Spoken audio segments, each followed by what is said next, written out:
I'm like, I'm relying heavily on caffeine. If they watch on Fox Nation, they'll see this liquid I'm drinking. It's green tea. It's like 7 bags of tea in there. So the caffeine helps, but that is actually for looking out for my personal health. And you've been very kind to me going through my health struggles, by the way. I appreciate that. You always emailed me when I was going through the cancer, so that was very nice.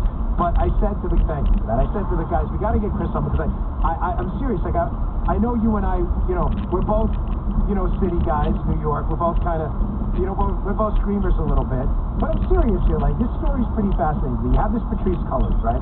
She said on tape, there's no dispute about it, that she's a Marxist organizer. She said on a cut we played before, she has this book and it uses Mao's type principles for organizing.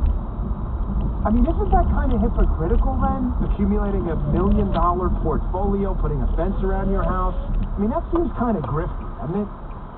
I mean, I'm not one for unilateral disarmament, I mean, maybe she's a Marxist who wants to wait till everybody else becomes a Marxist before she gives up all the trappings of her wealth. I don't know. To tell you, people call me a Marxist, and I'm much better at capitalism than most people who call me a Marxist, but I'm not.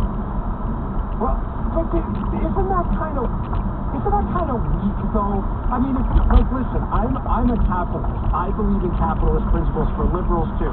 You included. I believe in school choice. I believe in economic freedom, low taxes. I believe in healthcare freedom, healthcare liberty.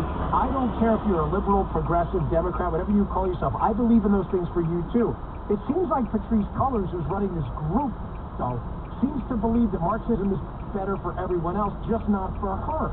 And when you see people like Bernie Sanders as well on his third home or whatever it is, I mean, don't you get the hypocrisy? Like, can you acknowledge at least, Chris, that we don't have that problem on the conservative side? Like, we believe in economic freedom for you, too.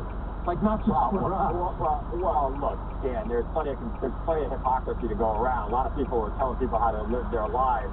We wind up finding out that they're doing things in private that they're telling you not to do in public. So let's not go there. But we call them out about that, too, and we acknowledge, I think, the essence of religious stake there is that we're all sinners. We get that. I mean, no one's perfect. I don't know who's this woman. I don't know what her philosophy is. I don't know if she is an avowed Marxist. If she says she's a Marxist, she should live like a Marxist. But she wants to bring equality to capitalism. That's a different story. I think with Bernie Sanders said, look, we don't have pure Lockean capitalism in this country. What we have is socialism for some, and then pure capitalism for others. Or with the pure capitalist side, they're usually at the bottom because they can't get up. And he wants to find a way to bring everybody up. So I don't know what this is. He's out there saying we should live, like potato farmers in 1950s, in Siberia, and she should live like a potato farmer in 1950s Siberia. Look, again, we live in a society that I don't think has been fair to everyone, and I think there's plenty of ways for us to try to balance that out. Yeah, but from your liberal perspective, we're talking to Chris Hahn, host of the Aggressive Progressive podcast. Chris, what society is fair?